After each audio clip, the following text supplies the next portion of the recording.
Hey, everybody, welcome back. I'm Emily Moyer. Dani Katz is with me. This is words number 64. Dani hates everything. Fill us in.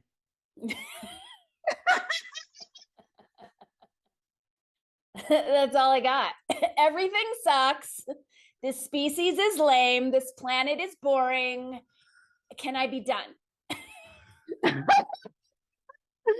Well, I do have one comment to make.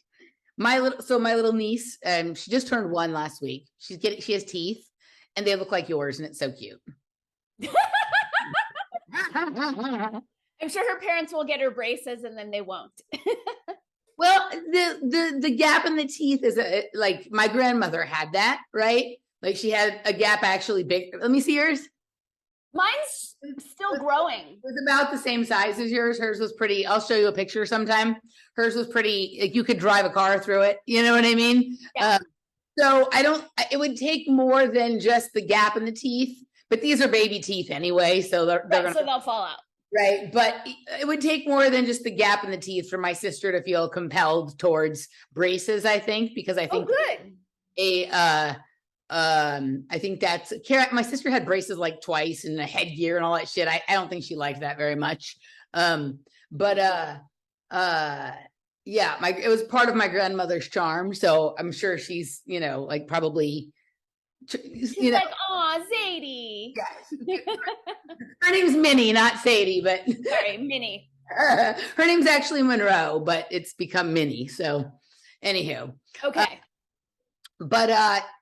Yes, the name Monroe came about when Michael and I were doing all the stuff on, the Monroe Institute, the Gateway document. Just coincidentally, it's also my grandfather's name, and she's named after him. So, oh, that's so sweet. My grandfather's brother's name is Robert, and Monroe Institute, his name was Robert. And, I used to live a block up from Monroe. It just goes on and on and on, right? Somebody was watching my show about that the other day, and they were like, oh, that's funny. I used to live on Monroe Street in Austin. And you know what I mean? Anywho, but the teeth are cute. So anyway, all right. So what happened today? It seems like there was something that transpired between your last voice text to me earlier today and now that has just increased your vitriol for.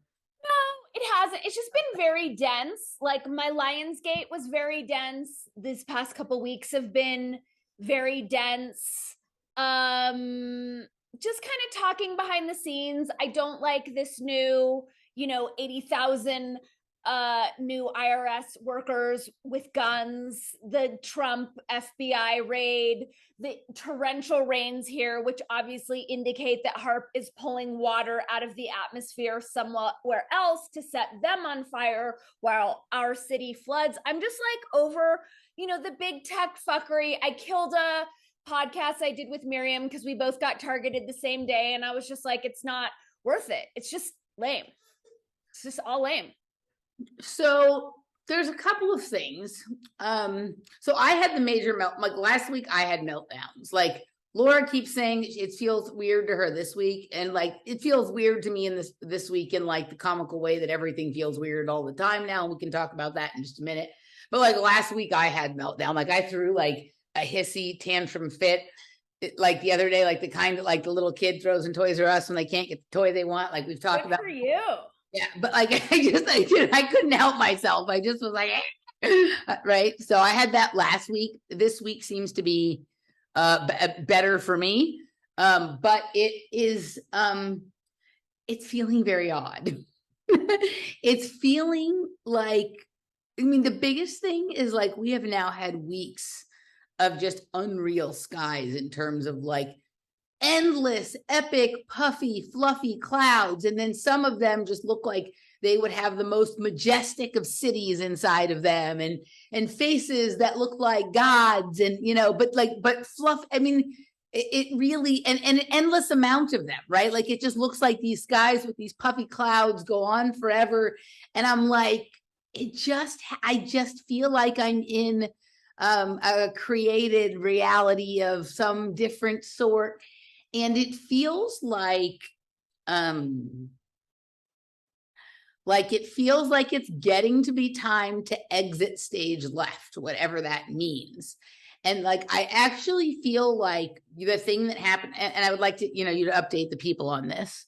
The thing that happened at your theater, at your improv place, was kind of like, those people are still like really enraptured, like entranced by the show, right? They're really in the play. They have completely like dissolved any boundaries between themselves and the roles they're playing and all of that kind of stuff. And it feels like we like, we're ready to be done with the dope show, right? And like, I'm trying to understand what exit stage left means. Like, remember in Dark City, they opened the thing of the Shell Beach postcard and whatever, and Truman found his way off the set. Like, it feels like that we are at that point. And I don't know what that means. I'm not implying anything like dark or sinister or weird or macabre or anything like that by that. But like, I think that there is like a level and layer to this that we're kind of like done with.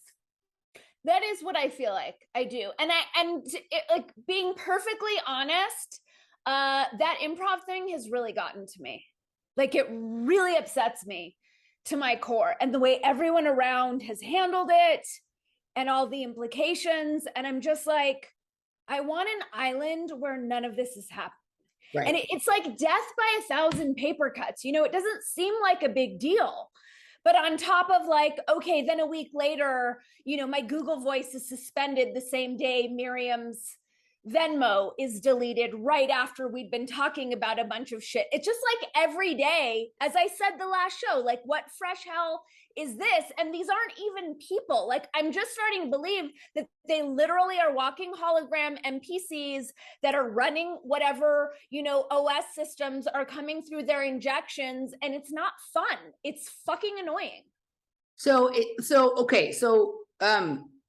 Let's hear, because last time we were just at the beginning of your improv debacle, right? So why don't you fill people in, and then I want to say something about what you said, because I think that the people you're talking about are a layer, and it might be a really thick layer, but I don't think that all the other layers except for except for ours is necessarily like that. It's just like the biggest, loudest, whiniest layer, right?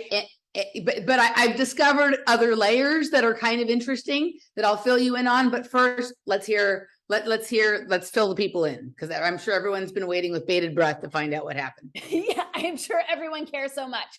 I will say, and I know we'll dive into it more, yes, it's the biggest, whiniest layer, but it's everyone else who stands by and knows it's wrong and says fucking nothing, that I'm over it. I'm over it. All these little weak-willed babies who watch this injustice and don't want to say anything because they don't want to be uncomfortable. I'm over them too. Right. Yeah, for sure. So, okay, the timeline.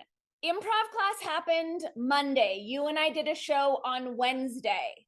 I drove to the hot springs with Ross the next day, got an email. So this was Thursday night, from not my teacher, not anyone in the class, but the artistic director of the improv school, who sent me a 9-paragraph email saying, I wasn't there. I don't know what happened. I don't want to waste time parsing out what happened, but you're on probation. We don't tolerate this kind of behavior. You've received a strike, and the only way we're letting you back in class is if you send a public apology to the entire class telling them how bad you feel. Did you ask them if they worked for YouTube or Twitter? I think it's Facebook. Pretty sure they're Meta employees. Twitter is the one that has like the public apology shaming, because they make you delete your offending tweet if you want your account back, right? So it sounds most like Twitter to me.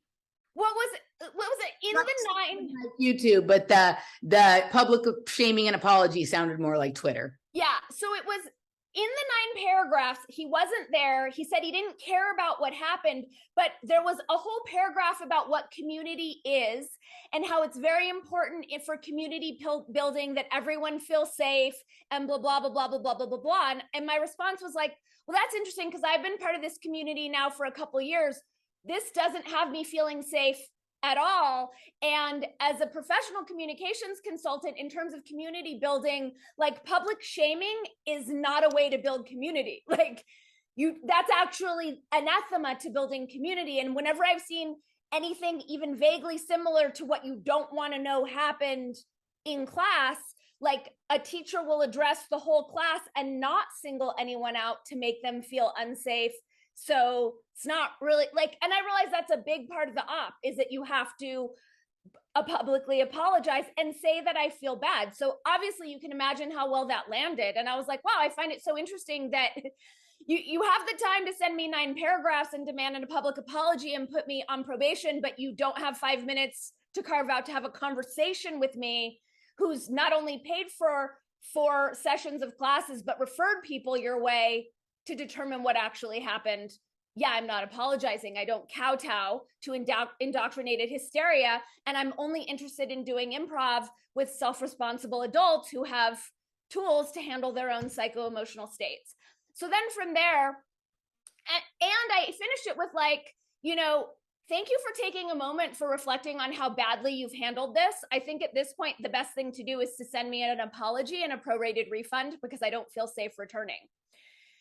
I didn't get an apology. I didn't get a refund, but then I got an email from the president of the school. Ooh. Yes, it went to the president, saying that he understands that it was an issue that the teacher never said anything, probably because it wasn't a problem. And he realizes that what I said in class wasn't a problem at all. The problem was the conversation that happened outside of class with the offended party, and I was so inappropriate and dismissive in that. And I'm like, wow, it's so interesting how you guys are all so omniscient that you weren't there, but you know that this conversation I had now outside of class that is the problem was the issue. I don't want to bore everyone. It's the most boring fucking story. Anyway, we went back and forth a bunch of times. And I've been banned for life from the school. And then they called the other improv school in town and tried to get me banned there. But I've taken classes there and I have a good relationship with them. So they said, no, we're not going to do that. Okay, score 1 for standing up for justice. There we go. Yeah. And then Ross did go back to class because people suck, but he did audio record what they said, and they lied and said that they talked to me, which to this day has not happened. I was going to ask you about Ross. I wasn't going to mention his name, but since you mentioned his name, he doesn't listen to our show. Who fucking cares? Okay, so well, I try to be respectful to the people closest to all of our lives who didn't necessarily sign up for this, even though they signed up for us, right? So, and whether he likes it or not, he has signed up for you. So, okay. So did he have like a moment of pause about whether he wanted to go back or not? Like what was the conversation? And so, right? Fuck no. No. And like, of course not. Of course not. There was a moment when he found out that they called the other school to have me banned. I mean, just in case the audience didn't listen to our last show, I said in the middle of a sketch, while playing a bodybuilder, ballet is faggy. That's while playing a bodybuilder making smoothies. While making smoothies, yeah. No, he tried to get me to apologize and I fucking lost it. And that's when I texted you and my friend Elise, because I just needed to hear from people who know me and would say, please send me a copy of your fuck you letter. He had a moment of pause when they called the other improv school. There's a part of me that respects him for like doing what he wants and not kowtowing. And then there's another aspect that's like, does everyone on this planet know what the word integrity means? I guess not. Right. Yeah, it's like, this is like, okay. So yeah, I mean, it's one of these things that if all of us go around all the time withdrawing from everything that, you know what I mean, then I don't know that that necessarily works. But like, sometimes you have to be like, yeah, I'm not doing this anymore. I'm not listening to this anymore. And sometimes you need to do it with small things. Sometimes you need to do it with big things. I guess the best thing to do is to be like, not predictable with it, right? But sometimes just be like, yeah, not doing that. So next time, Ross, not doing that, right? Don't be predictable. Right. But I mean, it is very like, sometimes it seems like a small thing. Like, I'm sure in anyone's mind, like, oh, Dani's argumentative. People say the same thing about me. Like, she always is looking for da-da-da-da. But like, no, that's missing the larger point.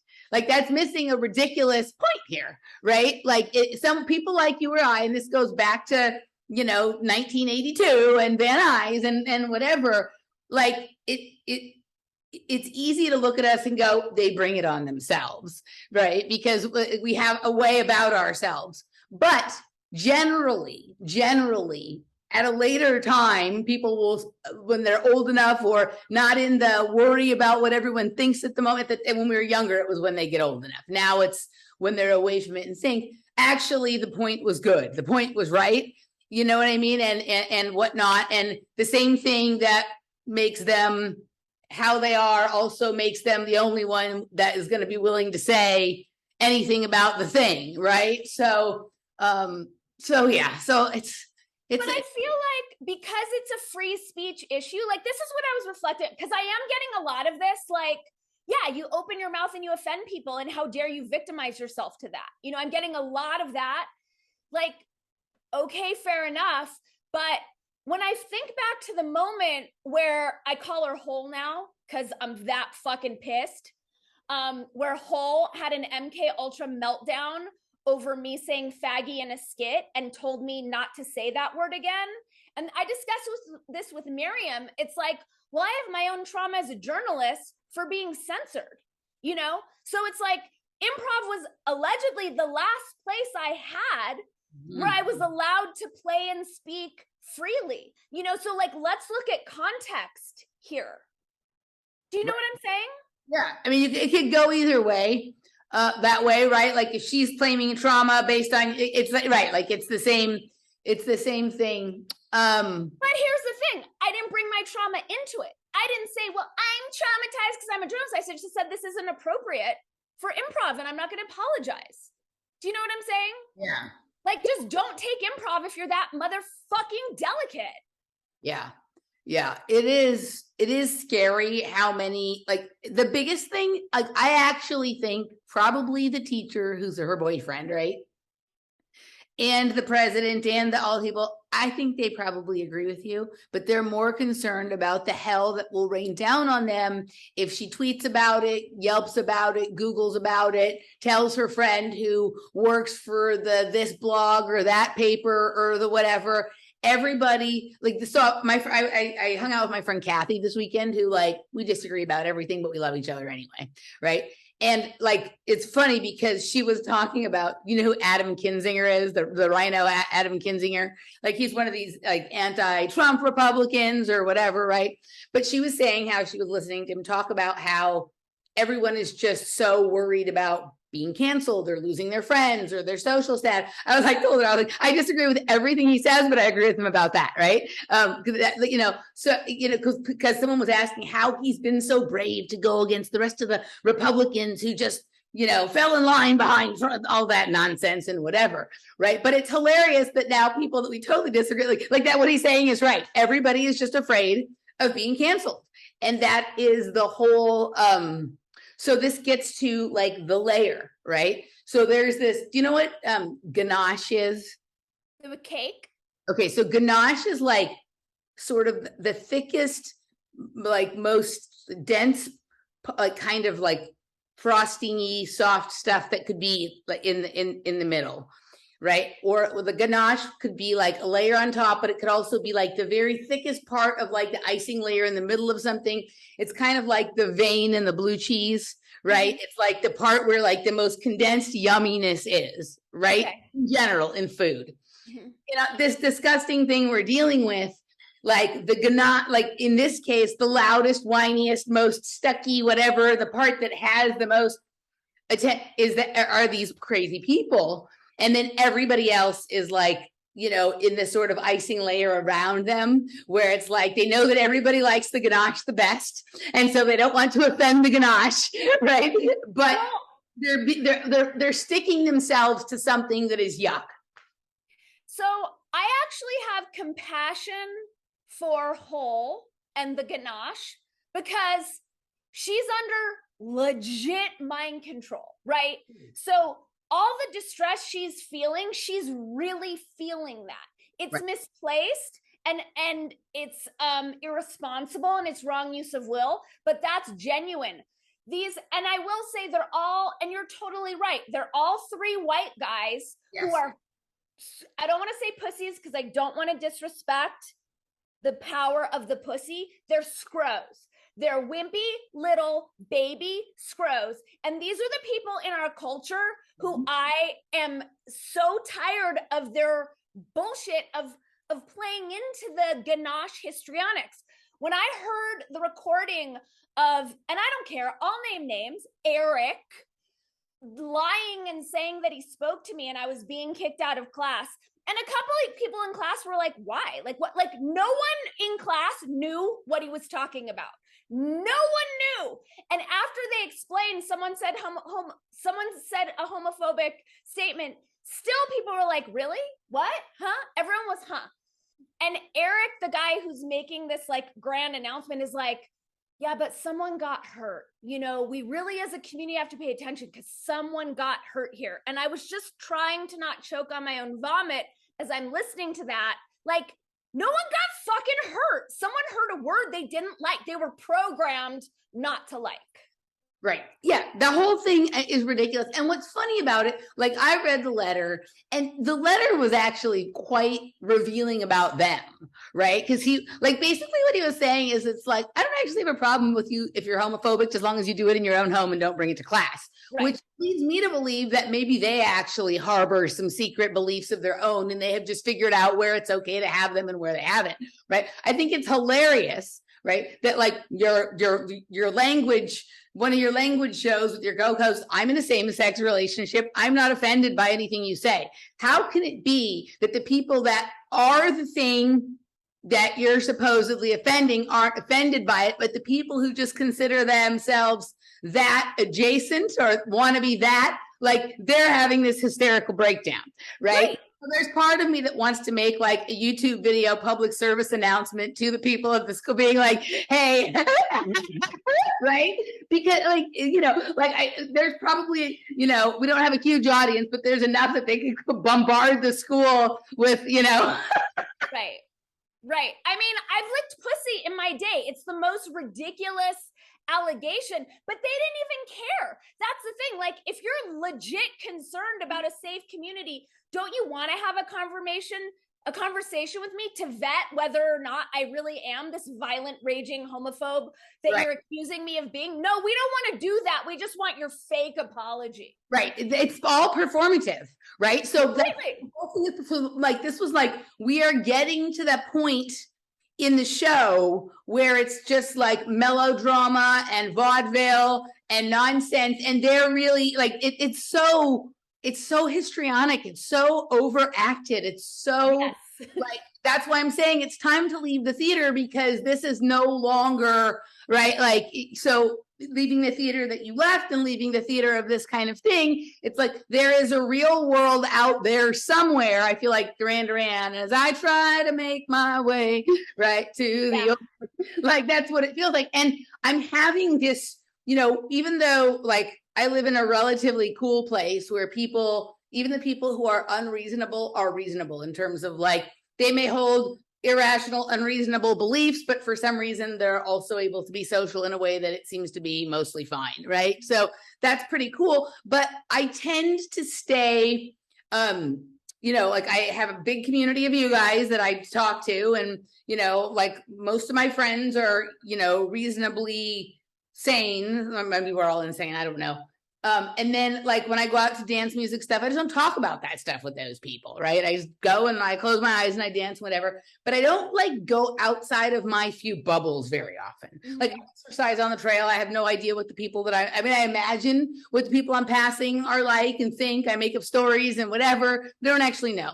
But I've been working at this job that I took, right? So, and again, doing physical labor, which seems to have like released some old stored lactic acid from muscles. And I'm thinking, I'm recognizing that I was entrained into like this particular reality that didn't have me like looking at things from other angles and just doing all the movement and driving a bit again and whatever. Like I'm thinking differently, which is great. But also, like I work somewhat in this kitchen. It's a ghost kitchen. And then I work in like a walk-in refrigerator. So when I'm working in the walk-in refrigerator, I'm by myself. But when I'm in the kitchen, I'm with other people, right? And the other people are, well, like my bosses, they don't live here. They live like they're not local. They are making a portion of the company here and whatever. They're British guys, okay? The British white guys. But the people who work in the kitchen, it's a shared ghost kitchen. They're all Black, right? And most of them are men. There's like one woman, right? And so I'm in there with them for like maybe 4 or 5 hours a week. And like the other day, the two guys were like, they were talking about stuff that guys talk about, like about chicks and whatever. And they're like, are we offending you? Do you mind? I was like, no, I'm not offended. But even if I was, I'm a free speech absolutist. So have at it, offend me. I don't care. And they were like, oh, that's cool. Right. So like the people that supposedly like we're protecting by not being free speech absolutists find it cool that I'm a free speech absolutist and that I'm not bothered. They weren't really being offensive. They were just talking about how chicks are and right for the most part agreed and whatever, right? So like it's interesting to, like they don't care about any of the shit you and I care about. They're fucking talking about baby mamas and crazy bitches and you know who hit their car and that kind of stuff. And then today it was, I think, like, there's one guy who's there almost all the time when I'm there, and he works with a variety of other people. I think this might have been like his mom or his cousin or something he was working with today. And they were just talking about like their reality is completely different than ours. Right. I don't want to say more simple because in this world that makes it feel like I'm belittling it. They just have a completely different set of concerns, right? They don't know anything about the stuff you and I talk about. Right. And I'm listening to them talk and they have their problems and they're annoyed with their things and whatever. But I'm like, it's actually refreshing just to hear them talk about like normal shit and not this stuff. Right. And they're not dumb. Like they're very intelligent. But they're just not concerned with like this level of navel gazing that we have decided to spend our lives completely dedicated to. And it's very interesting to both observe. I'll say a few things here and there, just I'll pop in, you know, at some point or another, and they're, you know, very friendly and whatever. But I had forgotten that there's like more than this shit that we all, because it's so all consuming, right? Like even when I go out on the trail, I'm seeing all this other stuff, but I'm thinking my own thoughts or I'm listening to stuff or whatever.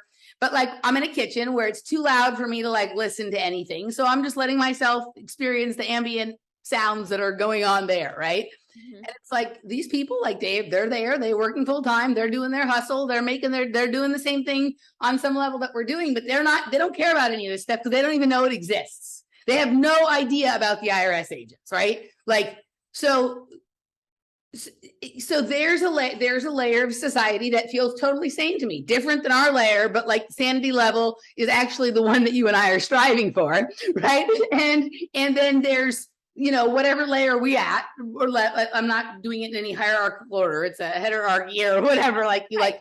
But there's this crazy, super dense layer in the middle, the vein or the ganache or whatever, and then there's this like moist, fluffy, gross cake surrounding it.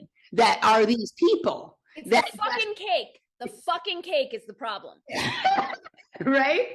So like, it's just, you know, that's the part that's like, there are people out there that are just fine. And at this point, like I'm relieved when nobody knows what I'm talking about. Like, that's like, great. We don't have to talk about it. Let's move on. Right. Yeah. So as to I just want to point out to everybody that all, like you said, you were upset about the IRS agents and stuff like that.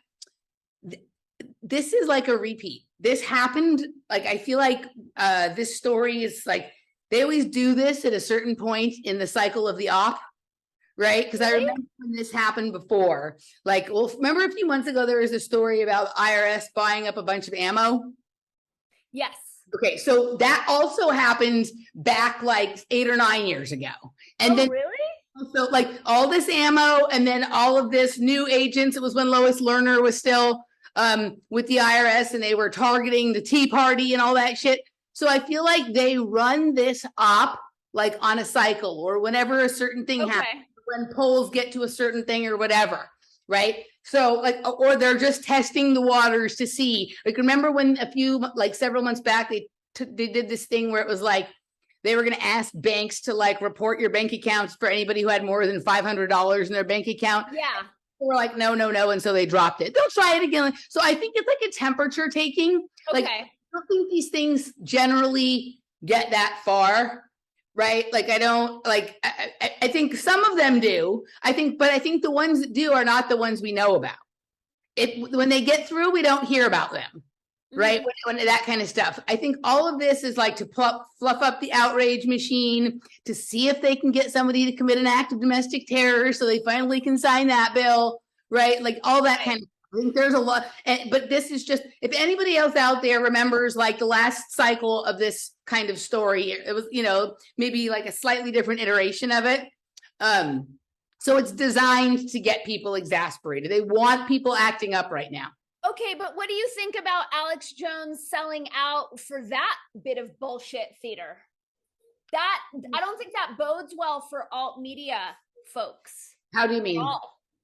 Well, my sense about from what I know about it and the pieces that I saw and Frank Jacobs' work, that he sold out and made a deal to get sovereign social credit status and play along with the ridiculous performative theatrics of this fake Sandy Hook libel case. So I don't know who Frank Jacobs is. That sovereign thing you're talking about, somebody sent me something about it that I went and looked at some kind of lab's website and whatever, and it showed all the people who were granted. I feel like this is also, I've seen stuff like this before, actually probably about the same time I saw the last IRS ammo new agents kind of op. Well, that's what I was thinking too, until I tuned into the little bits I saw of the Alex Jones trial, which was the fakest thing I've ever seen. So I haven't been tracking this. I haven't been following this very much, but it's been impossible to avoid this week, right? Just based on like everyone's talking about it. So I did listen to a pretty intelligent piece about it from what wasn't on her show. It was Kim Iverson was on the Gray Zone with Max Blumenthal, and she was informing him about it because he didn't seem to completely understand either. So she was explaining why he got a default trial instead of like a regular trial, and I have no idea. I don't care about Alex Jones. No. Like, it doesn't matter to me. I think whatever he is, it's an important step in somebody developing a level of discernment and independent thought, and, not just accepting like having your margins widened a centimeter or an inch or whatever. It's, he's part of that structure. And I still firmly believe, like, when I get like the psychic imprint of someone, like I trust that. I don't think he's an innately evil person. I think all the shady shit he's done because he is, self-indulgent at a level that he's gotten himself into some trouble, and he's not mature enough to own up to his shortcomings and just accept the flogging and then move on. So I don't think it's like a kind of thing, right? No, I didn't think so. My sense is that he was pushed against the wall at this late stage of the game and cut a deal to play along. But the pieces that I saw of the trial did not seem real in any way. Her analysis of this was, because I didn't understand the whole default, like the way most people, and again, this is just Kim Iverson. I'm not saying she's right about everything. She has shown some integrity. She just walked away from the Hill because they cut her out of the Anthony Fauci interview and whatever. So she took a big paycheck cut to hold her journalistic integrity, or at least she's playing that role. So we'll go with that for right now. But she pointed out something that like I didn't understand because I'm not following it closely, right? He didn't get a default trial because this is like a kangaroo court thing that was unfair that happened to him. You get, apparently in this kind of case, you get a default judgment or a default court or whatever the kind of thing is called when you don't turn over, like when you basically plead the fifth and don't turn over the evidence that they're asking for in this kind of trial in time, then it goes to default and they just pass a judgment based on the evidence that what they think.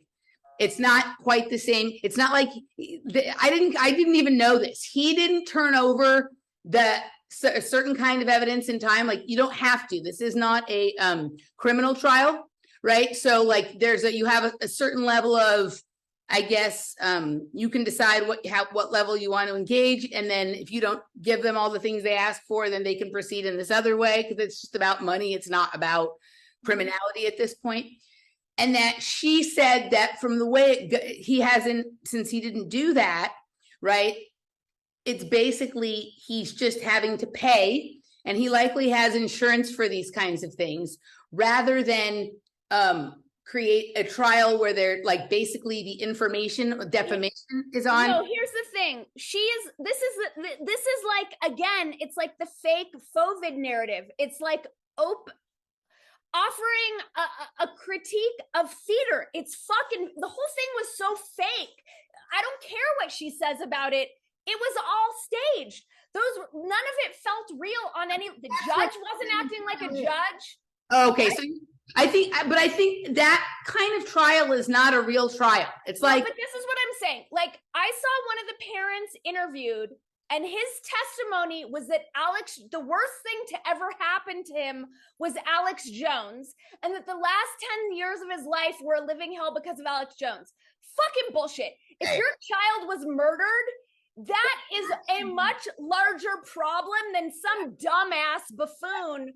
I don't buy it. Okay, so and the way the judge was handling the whole thing was not like a judge, was not like a person, was not like a professional. It was fake. The People's Court or Judge Judy or something like that. It was like My Finger Puppets is what it was. Okay, so I get it now. I was talking about the kind of trial I did. That's what I'm saying. To even legitimize it by giving it that analysis is fakery upon fakery. But this is the same as it's not any different than the thing at your improv. Correct. Yeah. Correct. Except no one's cutting me a deal on the backside to be the bad guy. I just get to be the bad guy again. Right. So, so I haven't watched any of the trial at all. And I mean, I think the entire thing is theater. I think Alex Jones is theater. So, correct. I mean, if you look at that, there's an autobiography, a Bill Hicks like biography or autobiography of Bill Hicks. Like, I had this book that I borrowed from my friend Carmine back years ago, and it was a Bill Hicks autobiography. And in it, there was a chapter about a character that he wanted to create, right? And the character sounded exactly like Alex Jones. Yeah. I don't think Alex Jones is Bill Hicks, but I think Alex Jones may be playing the character that Bill Hicks wrote, right? And so it's all a show. It's like show on top of show, on top of show. Totally. I'm just so tired of being demonized for just telling the truth and standing for truth and standing for free speech. And regardless of what anyone thinks of Alex Jones or Kim Iverson's analysis or whatnot, it's a bad precedent for truth tellers. I agree. That's what it is. Right. Well, I mean, I think that's why it's so important it's like the January 6th thing. This is all very important to them, because most people who don't pay close attention to things, but catch a few minutes here and there on the Chiron, of CNN when they're at the bank or at the airport or whatever, they'll just see like damning indictment of so-and-so in today's January 6th hearing, or, parent from Sandy Hook. Right. Yes. It's right. It like the whole event is taking place for the Chiron clips that will be created about it. Yeah. And the cake around that knows it and is keeping their mouths shut are the fucking problem. I agree. We could all shut this down if the cake would open their mouths, grow a pussy, and speak out against it. Pussy cakes. Yes.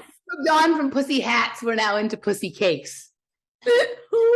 Somebody's gonna open a nasty bakery and do some shit like that. I don't know. I'm sure it already exists. It probably does, right? Okay, so I think that it ties into that meme I sent you. Yes, that was gonna be. I was gonna say this is a nice segue to that. I don't have. Let me. It's on my phone. Let me send it so we can. Let me send it to my email so that we can read it and go through it, because I have a feeling we're going to have some agreements about it, some disagreements about it, and some agree to disagreements about it, which is always the best. So let me pull it up here. All right, hold on. Let's see. Copy that, send that to. I like your flowers. Oh, thank you. Yes. Laura likes to have flowers in the house, and I like them too, but it's the kind of thing that like I am like left to my own devices, I will rarely buy something like that. Mm-hmm. But I Laura, noticed you had them last show as well. Different colors, but very sweet. okay, I'm sending it. Yes, so Laura really likes flowers, and she likes to make everything beautiful. So nice. Yeah, it's a nice addition to my life to have things instead of looking like, you know, like a gym locker. Like my house generally looked like a large gym locker for most of my life. Now it's a little prettier. Okay, so here we go. I can open this and then we can discuss. So this is the meme that you sent me. Yeah. We should probably have blocked out the name, but whatever. She doesn't watch the show either. Christians are more susceptible to conspiracy theories because they've been groomed to accept ideas without evidence. The threat conspiracy theorists pose to the health and well-being of our world today is precisely why atheists have been vocal about the dangers of faith for years. Okay, so I'm going to let you have the first crack at it because you got a lot of juice going right now. So go ahead.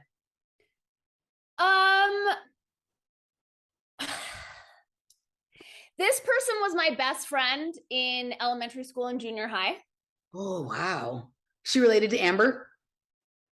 No. Okay. No. If we're talking about show trials, I just thought I'd ask. Yeah. Oh, hello, spider. And she I have respect for the restraint she uses with me on social media because it's very clear that she hates my guts and wants to like stab me in the face 1,000 times because I'm one of these horrible people.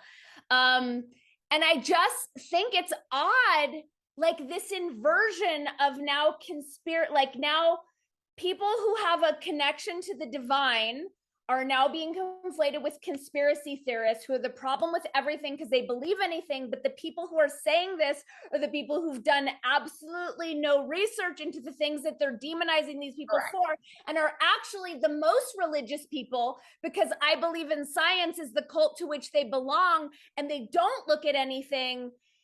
It's just very maddening. It's interesting because anything like her whole page and her whole tribe is like walking through a viper pit. It's not like we'll agree to disagree respectfully. It's like I will rip your heart out and eat it in front of your face while torturing your children. Is the person you're talking about Courtney Heard or Starshine? Yeah. Okay, that's why I asked about Amber Heard. Okay. Okay. So I don't know who her is. Okay. But note to the audience, this is my new strategy. When people have pronouns in their introductions or signatures, I always call them by that at the whole thing. Courtney Heard, well, I'll just call him she, her, or he, him, or they. That's their whole name, and I will use it all the fucking time. Yeah. So, like, I have a question. Is the one at Improv's class, is her pronoun whole? It is now. Okay, because I'm sure she has pronouns. Oh, I'm sure. So, okay, so there's, and that one has a lot of, this is how it's like so stupid, and I'm just like, I don't want to be part of the dope show anymore. Like the dope show was fun. I had a lot of dope to do, but now that I don't have any dope left, and I'm not interested in any more dope, the dope show is a lot less. Okay. So okay. But the threat conspiracy theorists pose to the health and well-being of our world today, that's extremely dangerous allegation. 100%. Let's go through the whole thing and then we can sort of sum up. Yeah. So part here about Christians are more susceptible to conspiracy theories because they've been groomed to accept ideas without evidence. Okay, I'm a person not raised with religion, right, at all. It wasn't even something I really like. Some of the kids at the gym were religious. I mostly ignored it.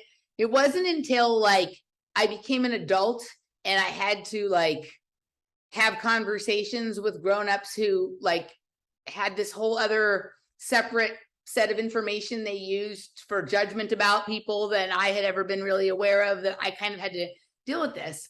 I think there is some, I don't have a problem with Christians at all, but I have a problem when like people do that certain, and you and I were talking about this the other day when I was talking about how even in our own alternative communities, we've been shepherded into like these like pens and silos where we're all speaking the same words and patting each other on the head for doing it the right way. Like there is something about like the circular reference kind of thing that often goes along with Christianity, that the evidence that God is real is in the Bible and blah, blah, that all that kind of stuff.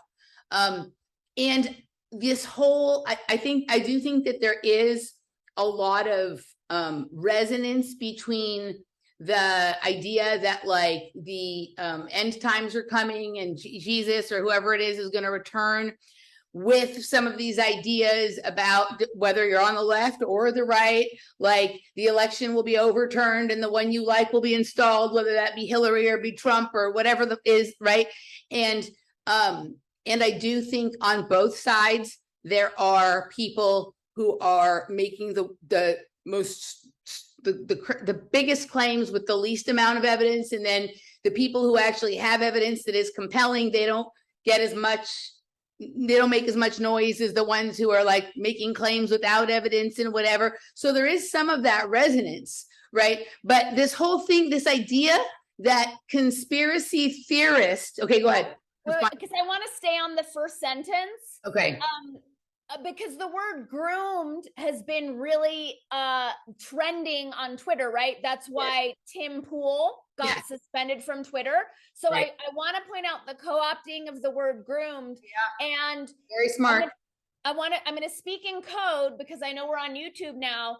The idea of accepting ideas without evidence. Right. There's a certain bug that's been really hyped in the media that has yet to be proven to actually fucking exist. Right. Well, I think this is where like people have become confused about what actual evidence is, right? So they think that evidence, like remember that time when like I forget who it was one of the hosts on either MSNBC or CNN who said that basically tried to imply that it was like illegal to report on the WikiLeaks and everything that you needed to know about the WikiLeaks would come through them. Do you remember that?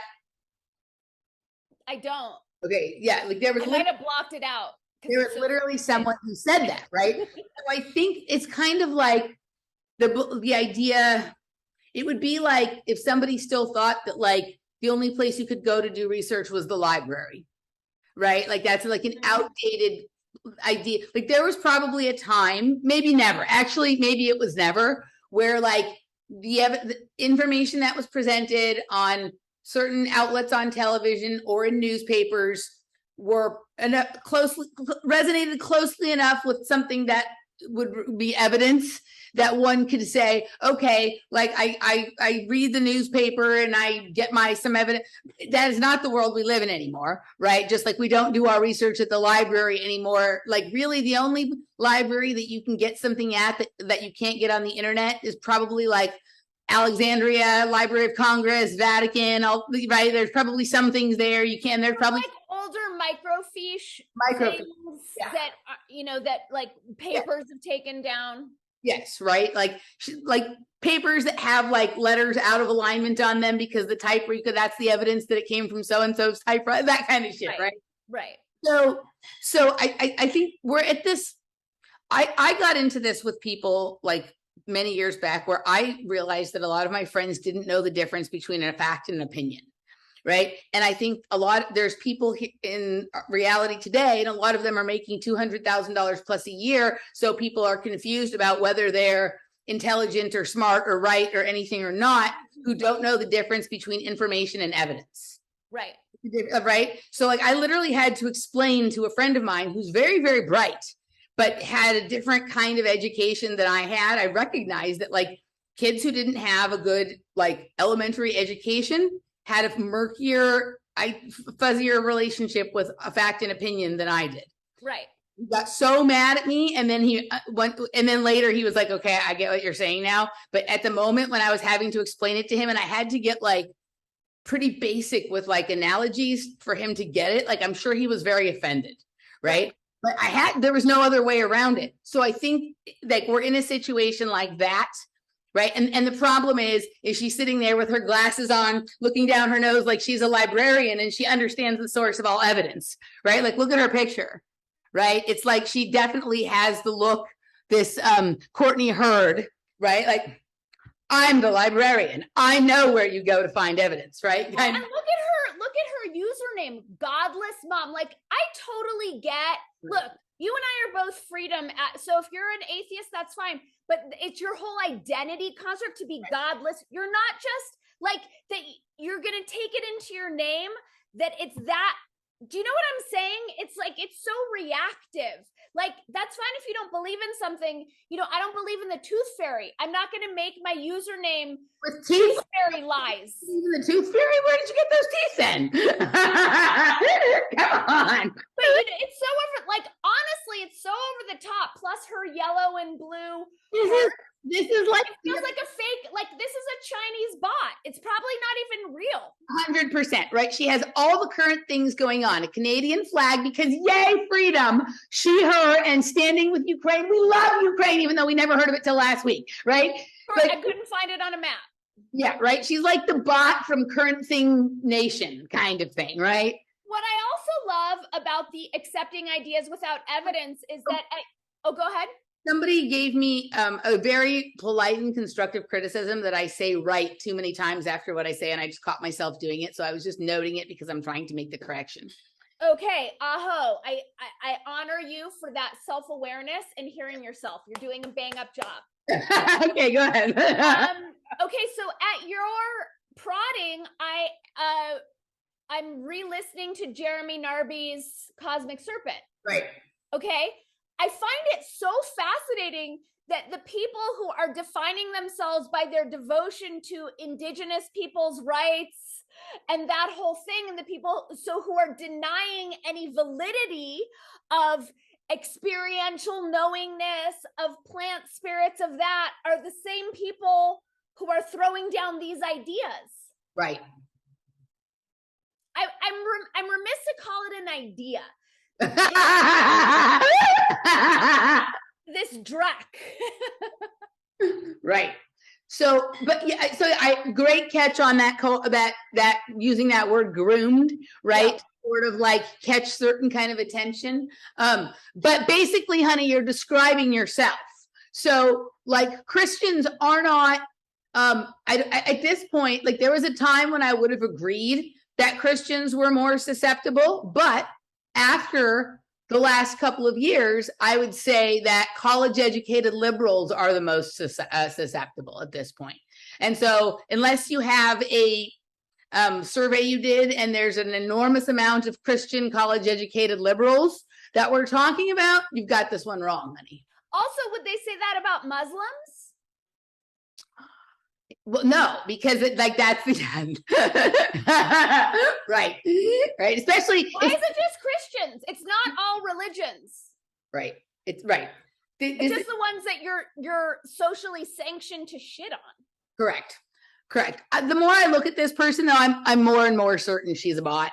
Yeah, it can't be real with like, she has too many. It's like the town of Roswell. It's just too on the nose. Do you know that the town of Roswell and the UFO museum there is like mostly operated or funded or whatever by the same person that owned the oil company that my mom worked for, the Arco, that paid for my gymnastics, right? That holds patents that like on all kinds of weird things related to like secret space program and cold fusion kind of shit, right?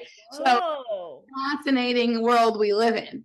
But Her picture reminds me of like, you know, when you get on every video you do, at least 3 of those like weird porn link thingies. And there's always like she looks like one of the, like the avatar of those people. Or like when you go, it's weird. Like it hasn't happened in a long time, but like every couple of years, suddenly you'll get a rush of like porn stars requesting to be your friend on Facebook and shit like that. Like it looks Really? like. Yeah. Oh, okay. That's what she looks like. Anyhow, okay. So then on to the threat conspiracy theorists pose to the health and well-being of our world today is precisely why atheists have been vocal about the dangers of faith for years. Okay, so first of all, I highly suggest she read the bot. Like, go do your like machine learning whatever. Read, I don't know, maybe this is Lambda or Lilu, or I don't know.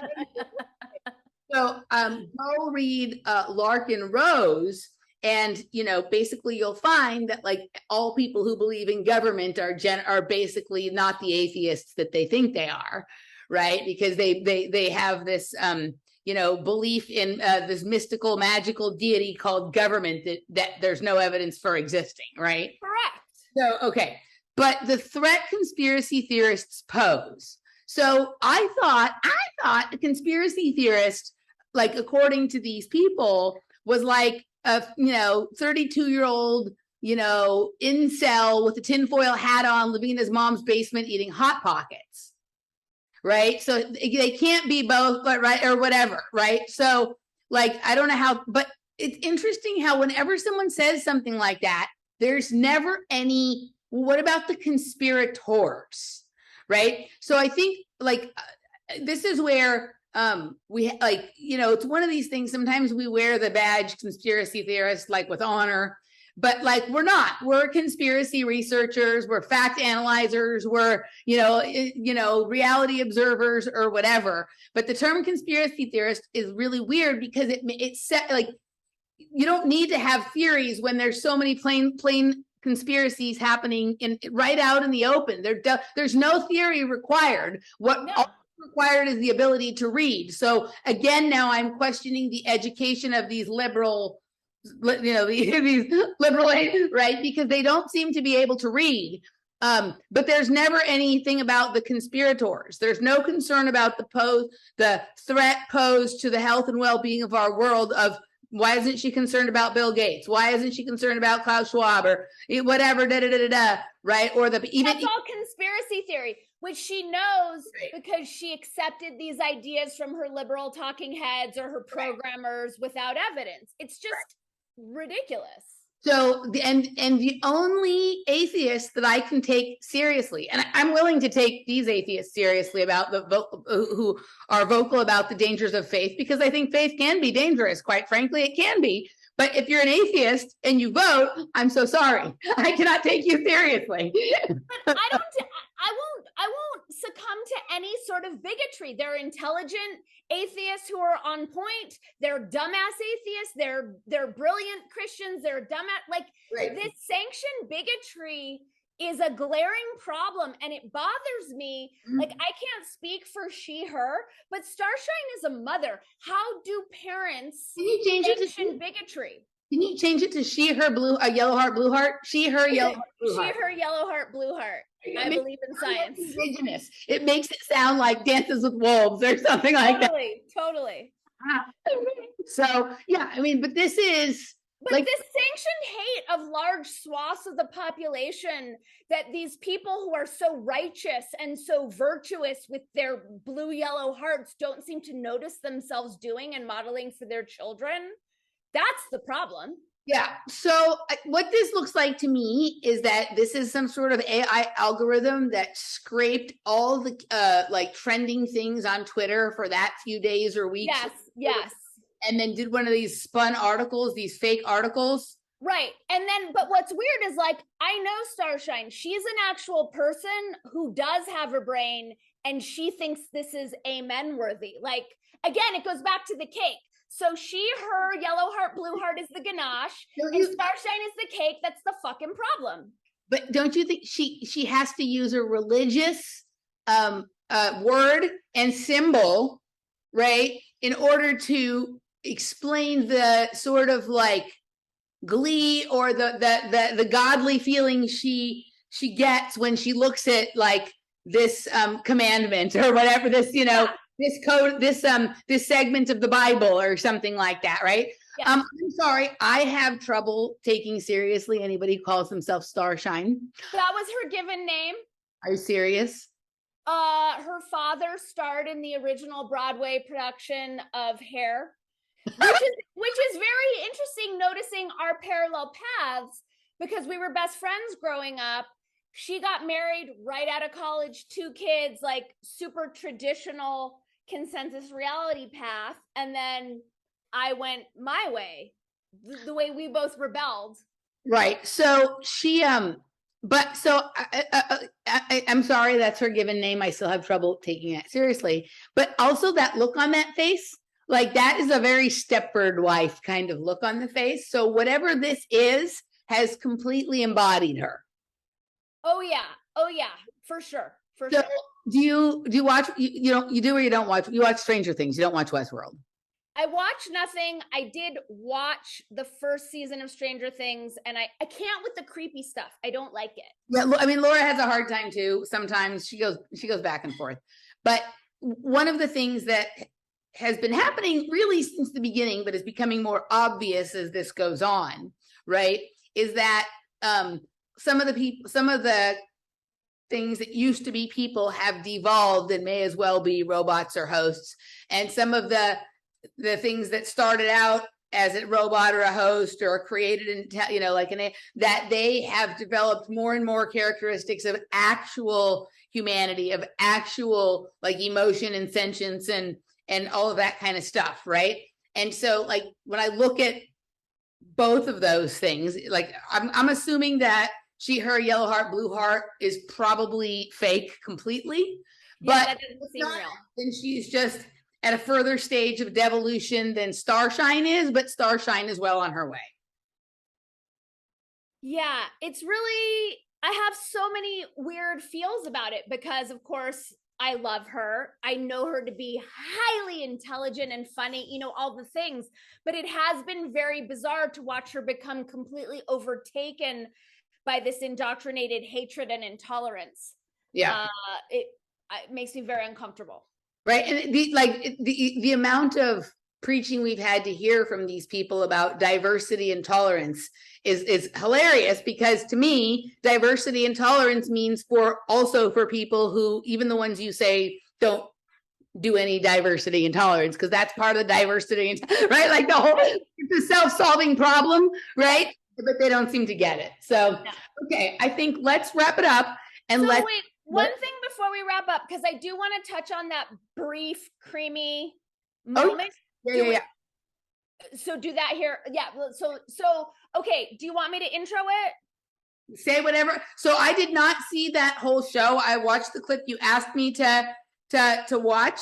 And obviously, like I know a lot of the things the Crimmies talk about because I'm friendly with them as well. You probably exchange more emails because I just ignore emails, but I have chats with them and whatnot. So I'm somewhat familiar with the kinds of things they talk about, but I did not see that show except for the clip you asked me to watch. Okay. I watched the show. I am really enjoying my ongoing exchange with Steve because he's brilliant. Mm-hmm. And I knew that they were doing the show specifically on Marx and this Freire. Have you heard of Freire? I have heard of him before. I think I heard of him from maybe James Lindsay, or maybe Robert has mentioned him before in reference to the Crimmies, or maybe they said it to me. Okay. So this was Friday's Farcast. I recommend everyone watching it. It's really good. And they were really breaking down the indoctrination through education and through the language, which thank you guys for covering that. And I heard this piece. So let me play it. Do I have screen share? Yep. Okay. So I heard this piece and it reminded me of what you and I talked about 2 shows ago. So I'm just going to play the clip and then we'll see if we remember what that was. I couldn't get it exact, so there's like an extra 8 seconds. It looks like Gonzo from the Muppets. And then Does he? Now I want to see it, but it's too late. Okay, I'll go back. We can go back after if you want. Okay, that's fine. We can marinate on guns. Go back. So, so there's a real interesting thing that he equated thinking. Did you, with so knowledge. push pause. Did you Right. share sound when you opened your share window? Oh, shoot. Sorry. I just want people to be able to hear it. Okay, of course. That's the whole point. Share sound. Okay, Very good. here we go. So epistemology is the study of how you understand things, how you know things, the study of knowledge, right? And for him, there is no knowledge. There's only thinking. There's only thinking about struggle, thinking about this, but there is no knowledge to be gained. Okay, so Clip of David of Fuller with the Vervaeke. I don't have it queued up. Do you have, let me see if I could do a quick. I'm going to push pause so you can look. We're back. Okay, so notice how that parallels this, which we covered, I think it was in words 62. Yeah. The best thing I think is, again, going back to John Vervaeke's work, is don't pay attention to the outcome of your thinking. Pay attention to the process of your thinking. All that matters is thinking. Knowing things is a waste of time. Okay. So did you see that Vervaeke and Pagot were on with Jordan Peterson this week? So there's full cross-contamination, right? Like they're trying to pretend like there's a separation between like the Fuller, Consilience, Schmachtenberger part and right, and the Jordan Peterson, right? There's not, because Were they on with Jordan Peterson? They're Or talking about Jordan Peterson? no, I think I think it said Peterson, Pagot, and Vervaeke. Let me check. Hold on a second.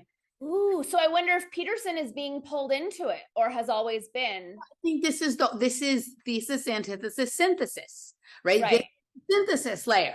So like the Jordan Peterson. I think they're talking about him. It says Demons in the Machine, John Vervaeke, and Jonathan Pagot. Is that what you're talking about? Hold on a second. Let me see. Where's my Jordan Peterson? Let me find what I'm talking about and see. Vervaeke is all over this channel. Well, I think those two names, Vervaeke and Pagot, they sound like Aristotle and Plato or some shit like that, right? They're the names that make, that's interesting. because right, it immediately, like there's Vervaeke, Aristotle. It's like the same rhythm.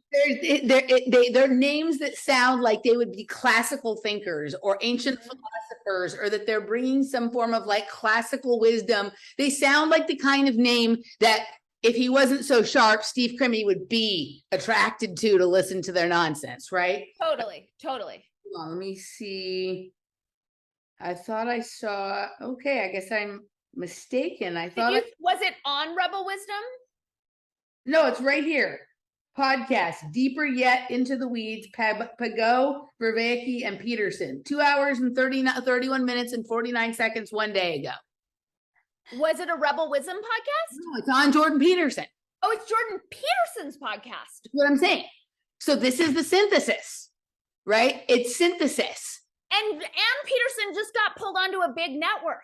Daily Wire. I'm telling you, this is all my God. synthesis, right? This is like anybody who thinks that like they're different. They're just not. They are trying to bring everybody into the central strip of the brain. Like you know what I mean? They're trying to like, it's the thesis, antithesis, and now it's time for synthesis. Everything that you and I have been talking about and we've been explaining the thesis and the antithesis since the very first moment that we did even when you came on, like on Off Planet, right? And then what we've been really talking about for at least a year, but maybe two now, is just the complete synthesis part of this, Completely. right? Like everybody is being synthesized into something that is not as good as the music in the 80s was. Sorry. Not even close. Right? Yes, safe travels, a call, Olivia Newton-John. We love you. Yeah. Sexy Sandy was the best. Well, the leg warmers, right? We have her to thank for the leg warmers, don't we? Let's get physical. Yeah. You think she was the one who brought them on the scene? I mean, it was her and like Jane Fonda at about the same time. Also, Jamie Lee Curtis in Perfect. Okay. Yeah. So, but I think for myself, wasn't there like some video of Olivia Newton-John? Maybe it was Let's Get Physical, like where she has him on, but at some point she kicks him off. She like kicks it off. Like that was my favorite thing to do at the gym, right? Was like when we were doing our passes and dance down the diagonal across the floor, like to on accident, but kind of on purpose, make a leg warmer fling off my leg when I did my lead, you know? Dramatic. I feel like that's like one of my favorite things to do. Like when I get home from work is like kick my shoes off and let it go fly. Yeah. But with the leg warmer, because especially if you could make it seem like it was an accident, but like really it's like, yeah. Like I'm just that powerful of a tumbler. Right. Yeah. So, okay. So yes, so that's there. We're going to move over to Afterwords. And note that is straight out of Marxism, like straight out of it. Schmachtenberger. Oh, but let's go back to Gonzo to bring up Ferrari. And I want you to see, he looks like a Muppet to me, but I think he looks like Gonzo. Let's check. Okay. Sharing screen, portion of screen. Oh, shoot. I moved it back. Stand by.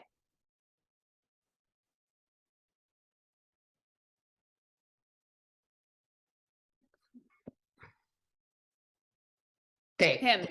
Oh, he does. Let's go look at Gonzo. Let's stop your share and I'm going to pull up Gonzo. Wait, one more little so we can get it in. He does look like Gonzo. He's Gonzo. Okay. I wonder if he has a chicken girlfriend named Camilla. Okay. So let's just see what Gonzo looks like. Gonzo. Oh my God, he looks exactly like him, dude. So he's Gonzo. Schmack is Marx. Look at the that. plot thickens. Now we're gonna have to do a deep dive into the Muppets. Look at that. Looks exactly like him, dude. Oi. Wow. Okay. Good call. Okay, so we're gonna go. I'm getting really good at this, like saying who someone looks like, right? You are. Yeah, it's getting pretty. I hope it's on your special skills on your resume. Well, pattern recognition is on my special skills. Pattern analysis, pattern recognition. Okay, we're going to move over into the supporter segment. We are going to do analysis of a shit show that might include a puppet show. I stayed out of COVID for the most part. I wrote an early piece that's basically was pretty much echoing the mainstream view, which was that we needed to take some pretty significant actions. Yep. This was in April 2020. And then I decided to go write San Francisco, and I basically stopped working on it. For the campaign, I had a lot of people that were, and you may know that Steve Kirsh is on my board. My nonprofit. Oh yeah, so Steve Kirsh is a longtime friend and supporter. Has been on my board of directors, and I know he's a friend of yours now. Mm-hmm. Who's this Steve Kirsh guy? Steve Kirsh is a billionaire MIT graduate who made his fortune making digital currency for the central banks. He also funds digital IDs. And he's also a longtime supporter and friend to Mr. Barefoot and Brett Weinstein. Huh. That's not creepy at all. I'm glad that wasn't creepy. Sometimes it's hard for me to tell because I'm just a squirrel named Succotash, and I write propaganda films for Brett Weinstein.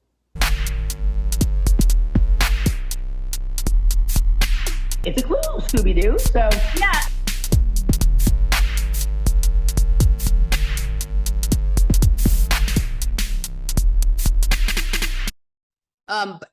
Yeah. So if you want to watch that, if you want to watch it, you need to go to wordspodcast.locals.com. If you have not joined us yet, there is a promo code for a free month down below. If you want to listen to it and you're one of Dani or I's supporters of a certain level at other locations, then you can listen to it. But if you want to watch, and there may be puppetry, well, there's definitely puppetry going on, but puppetry, then wordpodcast.locals.com. Okay, we will see you on the other side. Bye-bye.